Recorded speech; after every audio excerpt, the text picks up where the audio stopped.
Let me tell you how I used to take my life and still use comedy to get kids to understand and accept and embrace God. And I just do it in a unique way. I was doing it in a slick way. All right, so I'm going to show you. I go in and I'm talking to a group of kids, right? And as I talk to them, I say, listen, I just work in a prison. And I met this guy in the prison named Old Man Fred. Old Man Fred was 80-something years old. True story. Old man was 80-something years old. And he had been back and forth to prison since he was in his teens. And I asked Old Man Fred, I said, man, how you feel about your life? Old Man Fred would be walking, both legs blunt. Y'all ever see people do like him? Old Man Fred, I said, tell me how you feel. I said, the reason I want to know, because I'm going to talk to some kids one day, I want to know, say, how you feel? He said, I'm going to tell you how I feel. I'll tell you what. He said, listen, if I gave you a wrinkled up bag, and I asked you to throw that bag away, and then all of a sudden you throw that bag away, and then 2 weeks later I came back to you, I said, Officer Veal, so you remember that bag you threw it away 2 weeks ago? Let me tell you something. Inside of it was pure gold. Enough gold to last you for the rest of your life. Now you say to me, how you feel? Then he walked off. And I asked the young people, I said, what do y'all think Old Man Fred was saying to me? What was he saying? I'm going to ask you the same question. You know, we're family here tonight. So somebody tell me, what do you think he was saying? Come on, bring my water. What do you think he was saying? And y'all can answer that. It's not rhetorical. Anybody raise your hand? Come on. Don't waste your life. Say again. Don't waste your life. Don't waste your life. Anything else? What do you mean by the wrinkles in the bag? Wrinkled up bag. What could he have been saying? There's valuables inside that bag. Valuable inside that bag, but on the outside what? Huh? It may not look like, because you know a lot of our kids hurt themselves and do things because they don't look the way that they want to look. They don't have the thing, you know what I'm saying? So that bag represents, wrinkled up bag represents stuff on the outside. Yes. But on the inside is what? Gold. Would you throw away a wrinkled up bag or anything, count bag, whatever, if it had gold in it? No. So I asked the kids, do you realize that? I said, why don't you guys think you're gold? Realize you're gold. And I heard people say, because Miss Bill, I'm lost. I'm just lost. I hear them say, I'm a loser. I mean, this is what I'm lazy. All these L words. What can I do? I can take it to the scripture. And I say, you know what the Bible said about loser? Romans 8:3-7. We are more than conquerors through him that loves us. Lazy. Isaiah 40:31. But those who have hope in the Lord he will renew their strength. Lost. Luke 19:10. For the Son of Man came to seek and to save the lost. So when you look inside that bag, when you look inside your heart, this is what you do. Get rid of the L. And what will you have? Whoa. All the time. That's how we got to look. And that was just a presentation that I do when I sneak God up in there. You know what I'm saying? And it works. So I'm telling them all the time that that's what we have to look at. So I was doing that throughout the United States. And what I was telling you, what I found out when I was doing this program in the early 90s, laws and the rules changed. When they introduced me, they talk about the laws changed. All right? I used to work with young men who committed murder, and they got out in 2 years. All right? People who committed murder and rape, all this stuff, but in 1994, because of the crime bill, those laws changed. These kids were now sentenced to adult prison. You see what I'm saying? And they didn't have to commit it. They could be around somebody. And it just happens. Y'all heard about that, right?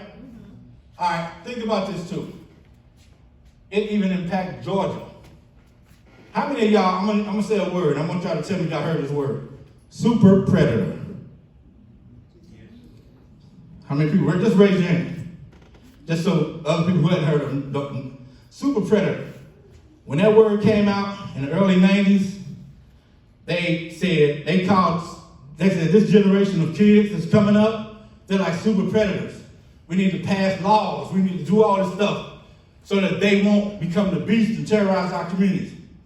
There was a guy by the name of Dr. DeRulio, John DeRulio Jr., who came up with that term, super predator. The laws came about as a result, the crime bill.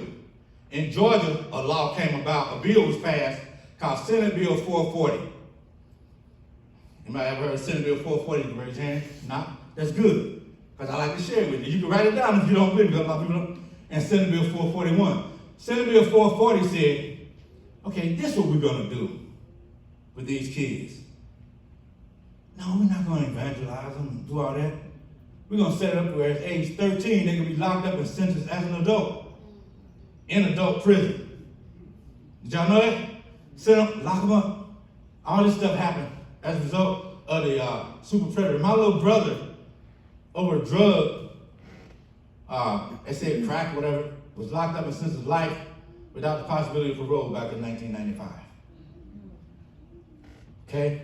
All these laws came about. And the first person in Georgia that was arrested under that bill was a guy named Lil B. Lil B. Why did I bring him up? Because I was just reading the other day. He just got released last Wednesday from 1994. Last Wednesday. So they was getting more strict and strict. And my thing was, let me go to the schools and correct some of these behaviors, because with Lil B, when you study him, they say he constantly got in trouble and was constantly trying to seek help. His parents, but there was nothing out there. And that says that. They said, can you go link? It was constantly trying. Where were the programs? He just got out. Thanks to act, the First Step Act that Donald Trump passed during his term, my brother got out in 2019. He was locked up from 1995 to 2019. So they was passing a lot of strict laws, but there was not a lot of things to help them become a better person. That's why I started Be More Positive Company. Now, Good News Club, Christian Evangelist, y'all listen to this right here. Dr. DeRulio, who came up with this, he repented. He said that was wrong for me to say that, because they found out it was a myth. Actually, crime went down.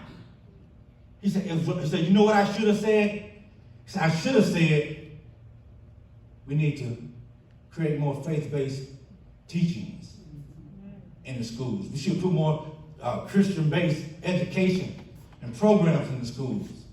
That's what he said he should have said. But since he said that, guess what? You don't hear a lot of people jumping behind that. They jump behind the super predator because there was a lot of money behind that. But they're not jumping behind what he's saying now, that there should be more faith-based, there should be more Christian education, there should be more good news clubs across this country. Nobody's saying that, so when you write your grants and you look for funding and you look for sponsorship, seek that out so that people can get behind, really get behind what we're doing. Let them know.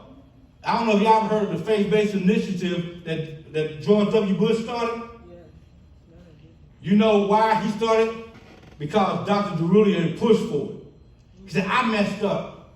I was blocking a lot of kids up. I was doing a lot of things. We need to change it. So he actually, the one who pushed, and he was the first person, and you can look it up, that was hired to run that position.